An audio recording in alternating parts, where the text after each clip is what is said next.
नमः शिवाय। जय महेश जय जय भवेश जय आदि देव महादेव। विभो किस मुख से है गुणातीत प्रभु तब अपार। गुण वर्णन हो जय भवकारक तारक हारक पातक। हे शिव शंभु दीन दुख हर सर्व सुख कर प्रेम सुधाधर दया करो।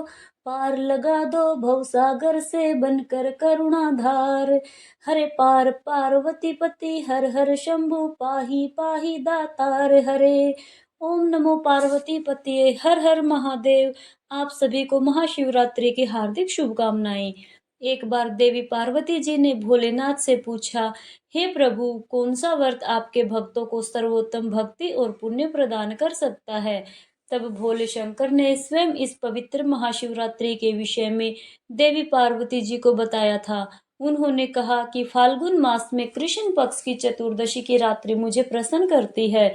इसलिए कहा जाता है कि महाशिवरात्रि के दिन भगवान शिव को प्रसन्न करना बहुत ही आसान होता है। पूर्व काल में भगवान श्री विष्णु देवी लक्ष्मी जी के साथ शेष शैया पर शयन कर रहे थे। तब एक बार ब्रह्मा जी वहां पहुंचे और श्री विष्णु को पुत्र कहकर पुकारने लगे कि पुत्र उठो, मैं तुम्हारा ईश्वर तुम्हारे सामने खड़ा हूँ।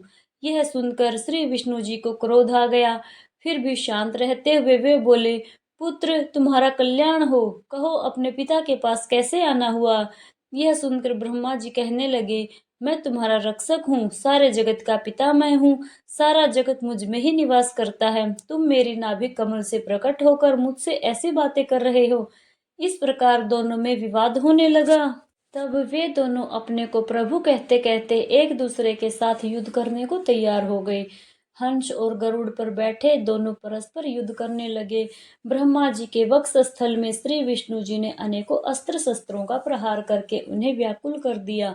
इससे कुपित होकर ब्रह्मा जी ने भी पलटकर भयानक प्रहार किए।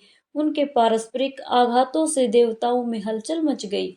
वे घबराए और त्रिशूलधारी भगवान शिव के पास गए और उन्हें सारी व्यथा सुनाई। भगवान शिव अपनी सभा में देवी उमा सहित सिंहासन पर विराजमान थे और मंद मंद मुस्कुरा रहे थे। महादेव जी बोले, पुत्रों, मैं जानता हूँ कि तुम ब्रह्मा और विष्णु के परस्पर युद्ध से बहुत दुखी हो, लेकिन तुम डरो मत, मैं अपने गणों के साथ तुम्हारे साथ चलता हूँ। तब भगवान शिव अपने वाहन नंदी पर आरूढ़ होकर देवताओं सहित युद्ध स्थल की ओर चल पड़े। वहां छिपकर वे श्री ब्रह्मा और विष्णु जी के युद्ध को देखने लगे।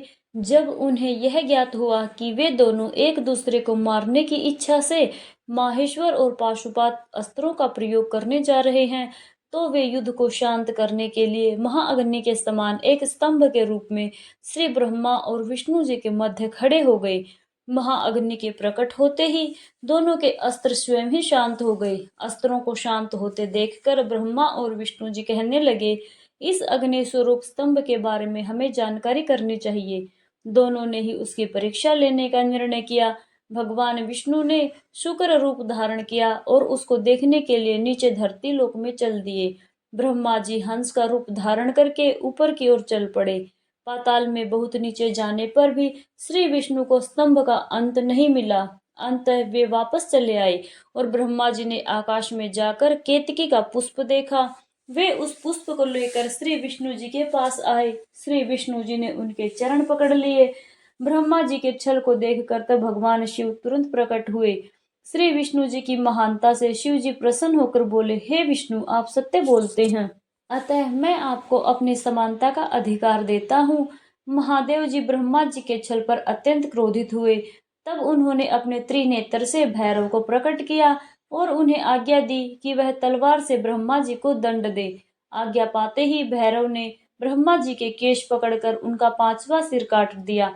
ब्रह्मा जी डर के मारे कांपने लगे। उन्होंने भैरव के चरण पकड़ लिए तथा क्षमा मांगने लगे। इसे देखकर श्री विष्णु ने भगवान शिव से प्रार्थना की कि आपकी कृपा से ही ब्रह्मा जी का पांचवा सिर उन्हें प्राप्त हुआ था, अतः आप इन्हें क्षमा कर दीजिए। तब शिव जी की आज्ञा पाकर ब्रह्मा जी को भैरव ने छोड़ दिया। भगवान शिव ने तब कहा कि तुमने प्रतिष्ठा और ईश्वरत्व को दिखाने के लिए छल किया है, इसलिए मैं तुम्हें श्राप देता हूँ कि तुम सत्कार, स्थान और उत्सव से विहीन रहोगे। तब ब्रह्मा जी को भी अपनी गलती का पश्चाताप हो चुका था। उन्होंने भगवान शिव के चरण पकड़कर क्षमा मांगी और निवेदन किया कि वे उनका 5वां सिर पुनः प्रदान करें। तब महादेव जी ने कहा कि जगत की स्थिति को बिगड़ने से बचाने के लिए पापी को दंड अवश्य ही देना चाहिए, ताकि लोक मर्यादा बनी रहे। मैं तुम्हें वरदान देता हूँ कि तुम गणों के आचार्य कहलाओगे और तुम्हारे बिना यज्ञ पूर्ण नहीं होंगे। फिर उन्होंने केतकी के पुष्प से कहा, अरे ओ दुष्ट केतकी पुष्प, अब तुम मेरी पूजा के अयोग्य रहोगे। तब केतकी पुष्प भी बहुत दुखी हुआ और उनके चरणों में गिरकर क्षमा मांगने लगा। तब महादेव जी ने कहा, मेरा वचन झूठा तो नहीं हो सकता, इसलिए तू मेरे भक्तों के योग्य होगा। इस प्रकार तेरा जन्म सफल हो जाएगा। श्री ब्रह्मा और श्री विष्णु तब भगवान शिव को प्रणाम कर मौन होकर उनके दाएं बाएं भाग में खड़े हो गए। उन्होंने पूजनीय महादेव जी को श्रेष्ठ आसन पर बैठाकर पवित्र वस्तुओं से उनका पूजन किया।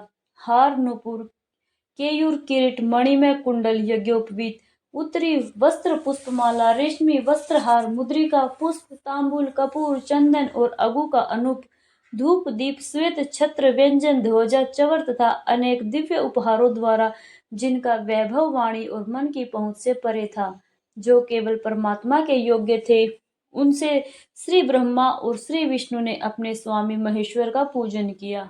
इससे प्रसन्न होकर भगवान शिव ने दोनों देवताओं से मुस्कुराकर कहा कि आज तुम्हारे द्वारा की गई पूजा से मैं बहुत प्रसन्न हूँ। इसी कारण यह दिन परम पवित्र और महान होगा और यह तिथि शिवरात्रि के नाम से प्रसिद्ध होगी और मुझे परम प्रिय होगी।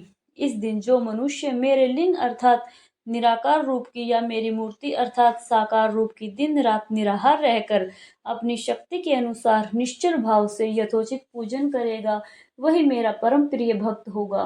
पूरे वर्ष भर निरंतर मेरी पूजा करने पर जो फल प्राप्त होता है, वह फल शिवरात्रि को मेरा पूजन करके मनुष्य तत्काल प्राप्त कर लेगा। जैसे पूर्ण चंद्रमा का उदय समुद्र की वृद्धि का अवसर है, उसी प्रकार शिवरात्रि की तिथि मेरे धर्म की वृद्धि का समय है। इस तिथि को मेरी स्थापना का मंगलमय उत्सव होना चाहिए। मैं मार्गशीर्ष मास में आद्रा नक्षत्र से युक्त पूर्णमासी या प्रतिपदा को ज्योतिर्मय स्तंभ के रूप में प्रकट हुआ। इसलिए जो भी मनुष्य देवी पार्वती जी सहित मेरा दर्शन करता है अथवा मेरी मूर्ति या लिंग की झांकी निकालता है, वह मेरे लिए कार्तिकेय से भी अधिक प्रिय है। इस शुभ दिन मेरे दर्शन मात्र से पूरा फल प्राप्त होता है।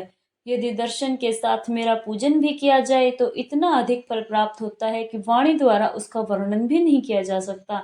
ऐसी है महाशिवरात्रि व्रत की महिमा।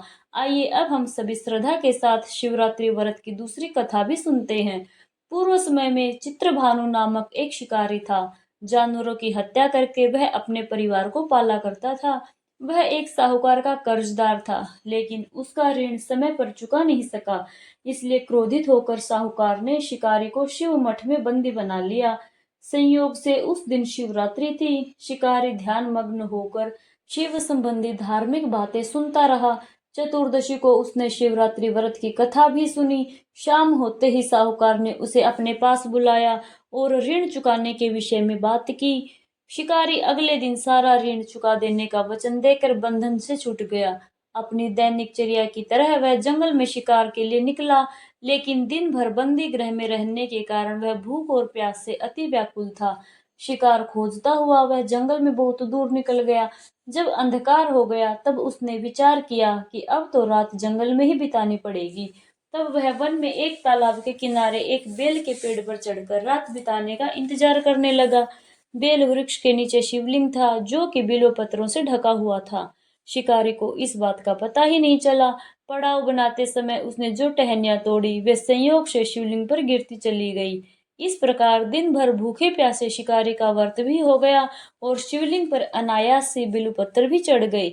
एक पहर रात्रि बीत जाने पर एक गर्भिणी हिरणी तालाब पर पानी पीने पहुंची।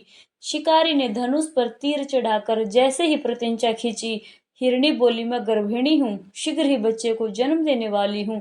तुम एक साथ इस तरह से दोनों जीवों की हत्या करोगे तो बिल्कुल ठीक नहीं है।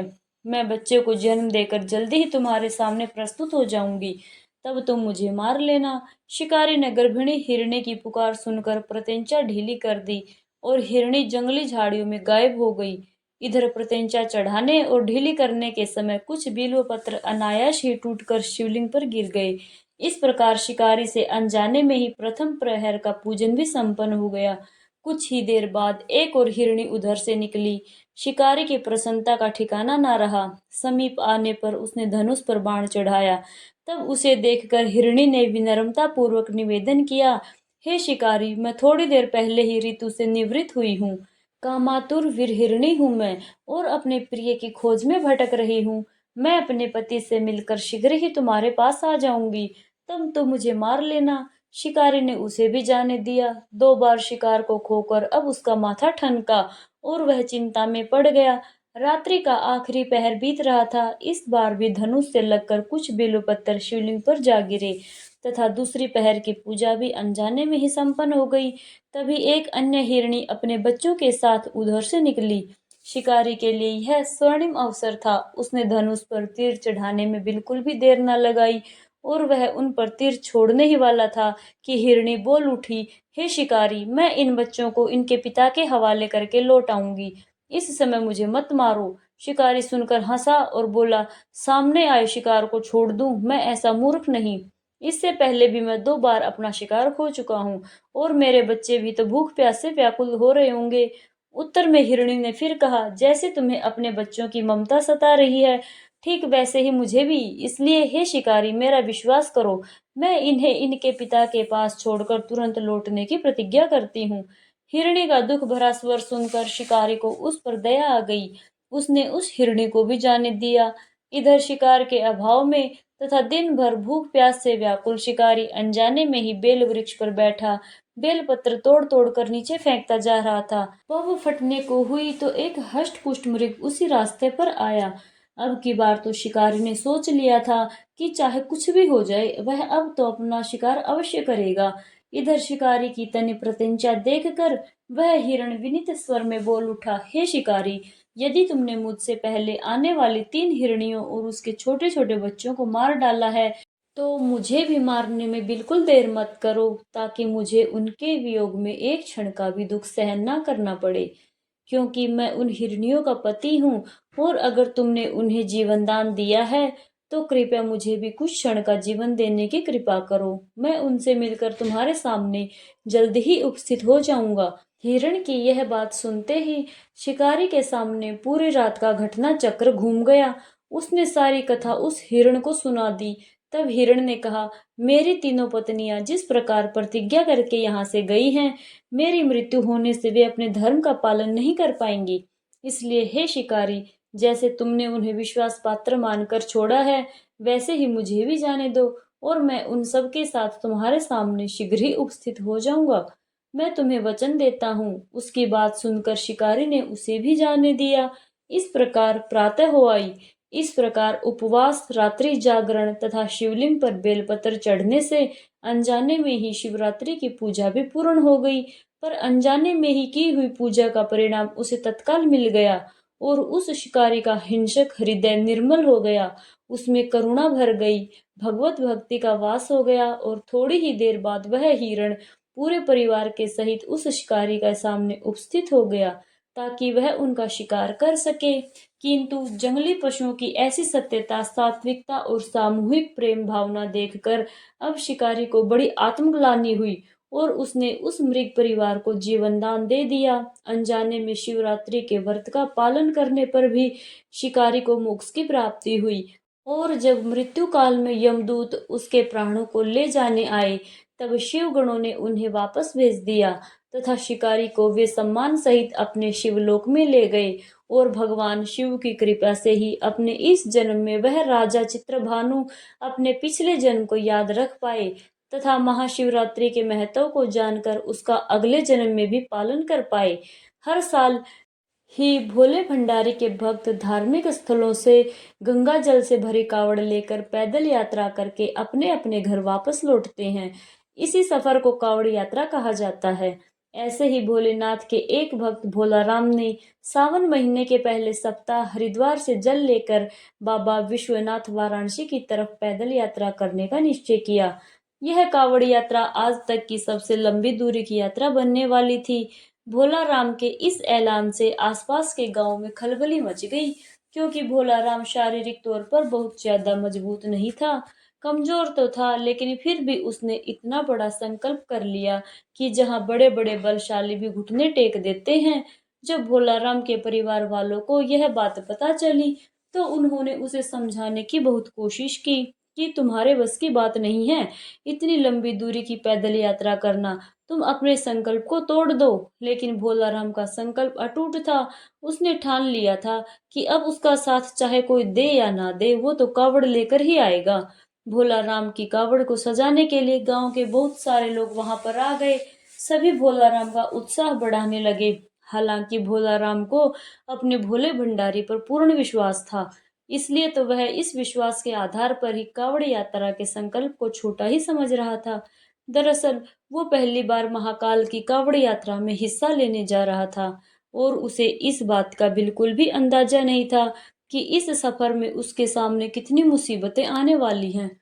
अब भोला राम अगली सुबह अपनी कावड़ यात्रा अकेले ही प्रारंभ करता है। आसपास के गांव से बहुत सारे भक्त भोला राम को देखने पहुंचे, लेकिन कोई भी उसके साथ यात्रा में चलने को तैयार नहीं हुआ, क्योंकि सभी भोला राम के संकल्प की कठिनाई को बहुत अच्छी तरह से समझ चुके थे।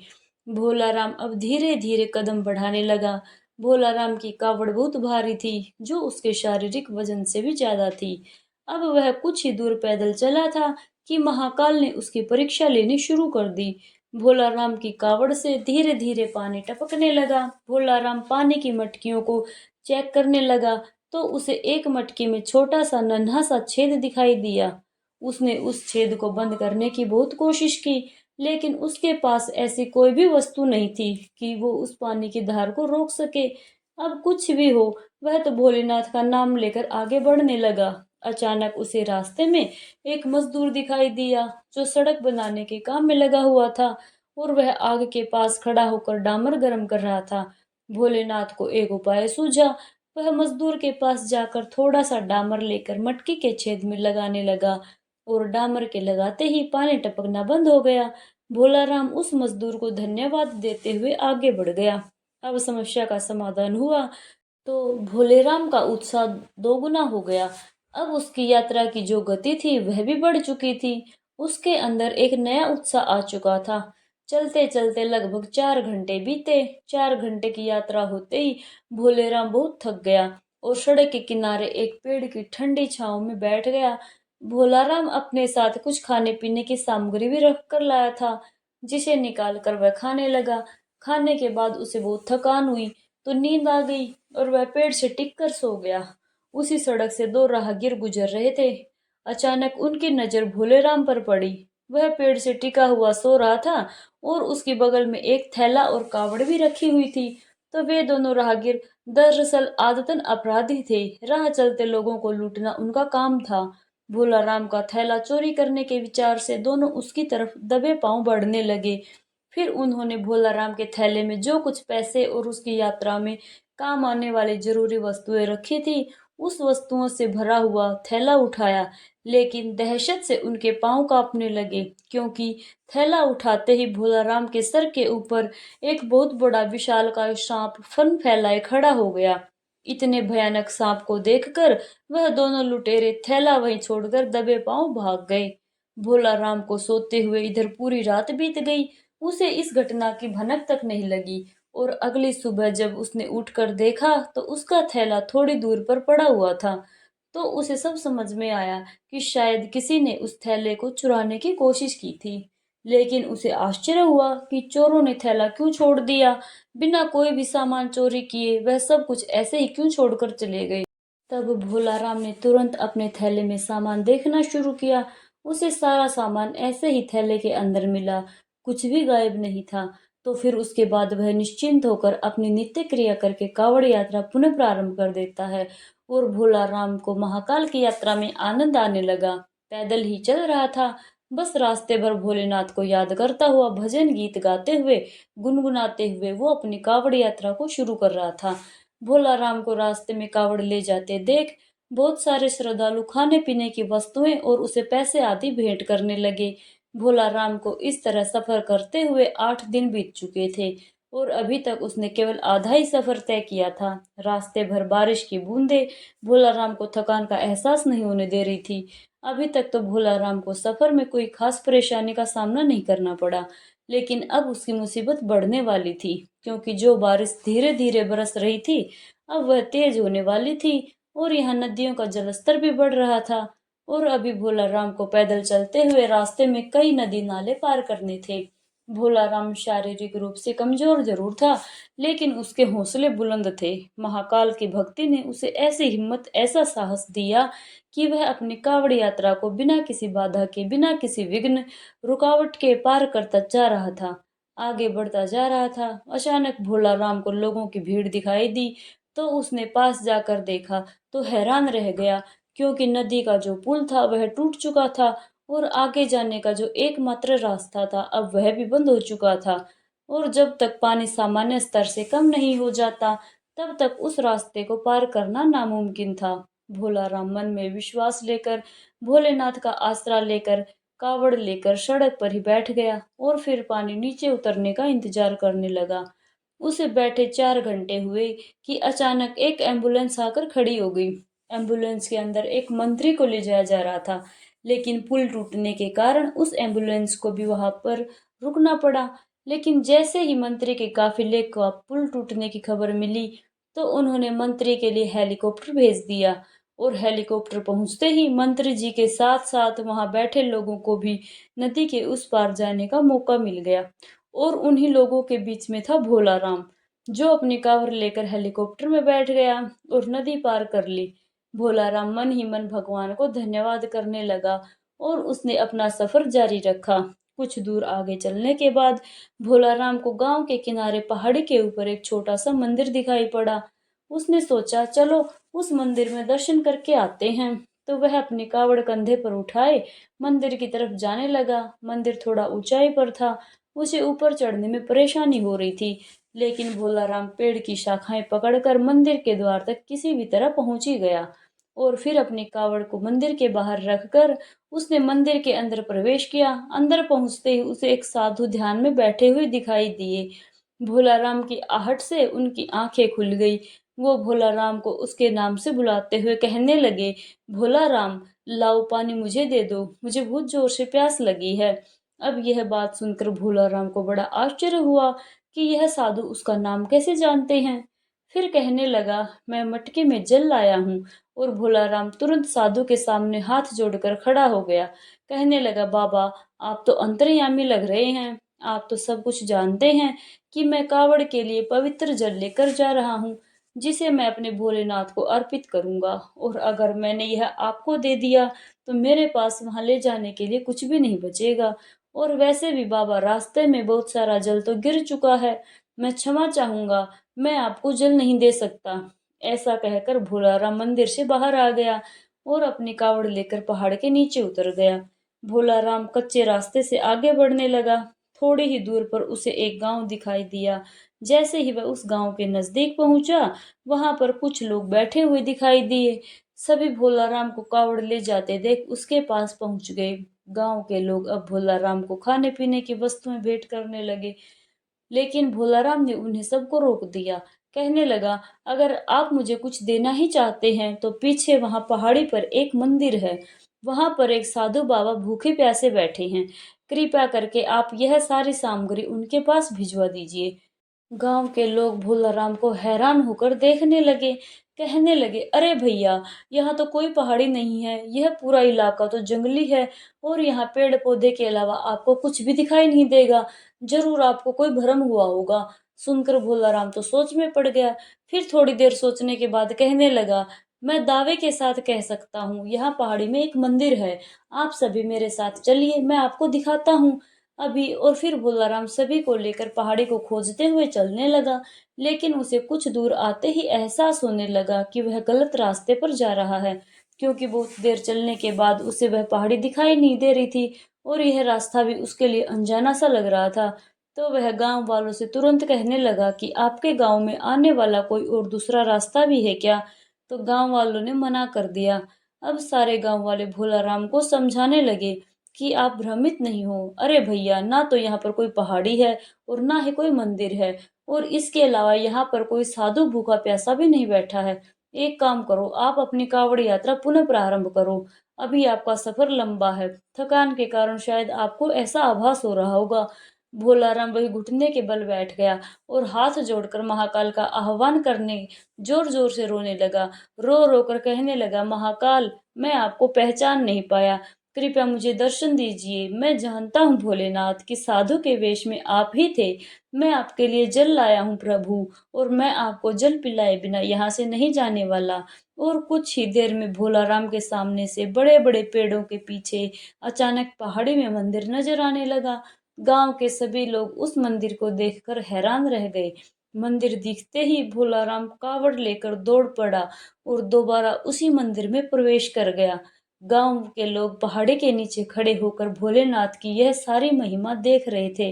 मंदिर रहस्यमयी था, जिसे आज से पहले किसी ने कभी नहीं देखा था। भोलाराम ने मंदिर के अंदर पहुंचते ही साधु के सामने अपनी कावड़ रख दी।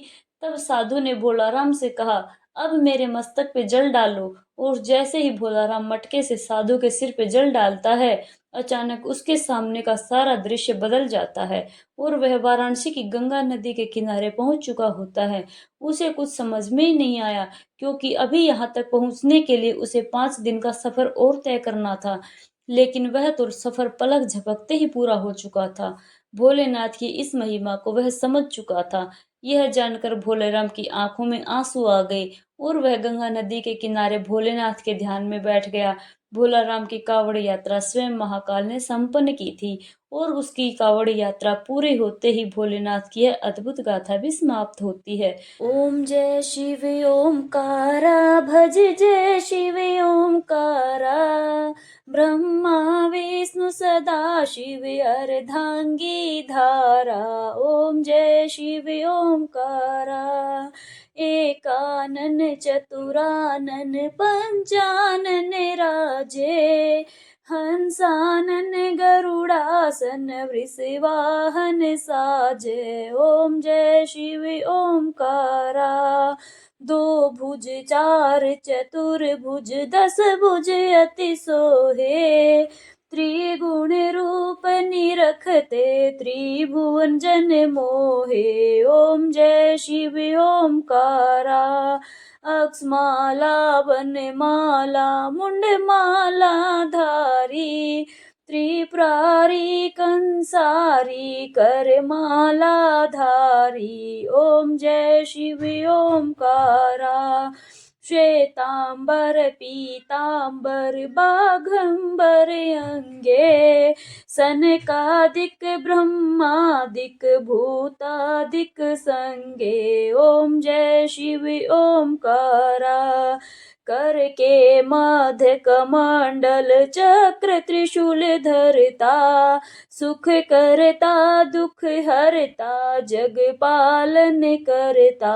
ओम जय शिव ओमकारा, ब्रह्मा विष्णु सदा शिव जानत अविवेका, प्रणवाक्षर के मध्य ये तीनों एका। ओम जय शिव ओमकारा, त्रिगुण शिव जी की आरती जो कोई नर गावे, हो बोले जो कोई जन गावे, कहत शिवानंद स्वामी भजत हरि, हर स्वामी मन वांछित फल पावे। ओम जय शिव ओमकारा, ओम जय शिव ओमकारा, भज जय शिव ओमकारा, ब्रह्मा विष्णु सदा शिव अर्धांगी धारा। ओम जय शिव ओमकारा।